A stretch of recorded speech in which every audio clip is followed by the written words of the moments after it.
Digoyangnya peta koalisi menandakan bahwa bisa jadi Kim+ ini sedang digoyang badai pemirsa, karena partai politik tadi Mas Maman mengatakan akan berhitung ulang, mengkaji ulang. Saya akan tanya langsung kepada Bang Riza di sini. Bang, bagaimana kalau partai-partai yang tergabung dalam Kim+ saat ini akan berpikir ulang? Kira-kira realistis tidak kemudian mengusung calon dari Kim+ atau mungkin mereka mengusung calon lainnya? Putusan Mahkamah Agung tidak menjadi badai bagi Partai Gerindra maupun partai-partai yang ada di Kim maupun Kim+. Ya. Kami menghormati apapun yang menjadi keputusan, sejauh putusan itu adalah produk ya institusi yang berkuatan hukum tetap tentunya.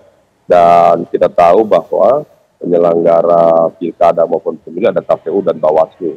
Jadi terkait putusan MK kami hormati, kami pelajari dan kami akan kaji, kami akan cari tahu latar belakang, hukum acaranya, berbagai prosesnya, putusannya, hingga petikannya secara detail. Karena ini baru kita dengar melalui media beberapa jam yang lalu, jadi kita akan mempelajari.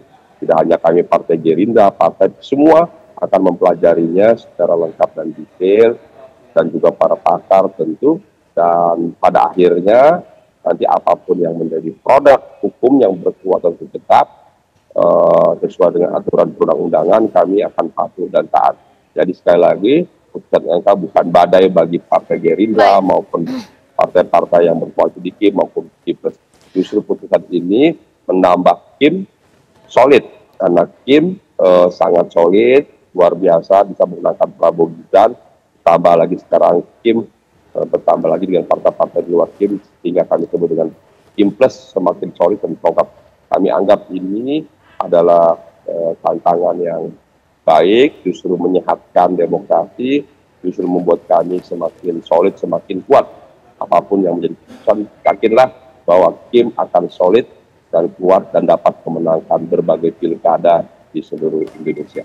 Oke, meskipun di sini Kim+ mengatakan bahwa masih optimis bahwa Kim+ akan solid dengan deklarasi yang kemarin sudah diajukan, tapi kira-kira analisis dari Mas Agung untuk Pilkada Jakarta, khususnya juga untuk pilkada di daerah lain, Pilkada Jakarta lah mungkin, akan ada berapa banyak paslon yang nanti akan mencalonkan diri? Iya, pertama untuk konteks Pilkada Jakarta memang akhirnya dengan putusan MK ini minimal ada 3 calon yang bisa mengemuka. Pertama, kalau tidak ada perubahan di Kim+, RK Suswono, yang kedua calon independen, yang ketiga dari PDIP, yang kemudian akan mengumpulkan partai-partai kecil di bawahnya, seperti itu. Apakah atas nama Anies Baswedan atau atas nama Basuki Cahayapurnama.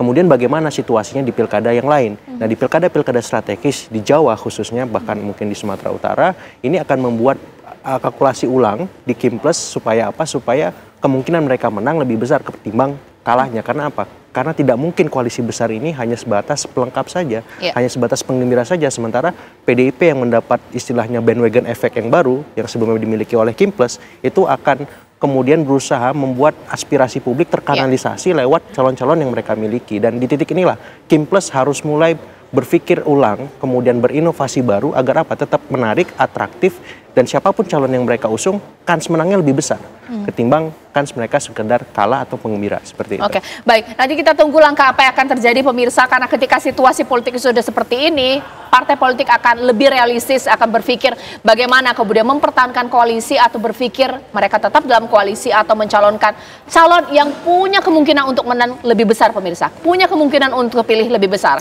Nah, terima kasih Mas Riza, terima kasih Mas Agung dan juga narasumber lainnya sebelumnya yang sudah meninggalkan Apa Kabar Indonesia Malam pemirsa.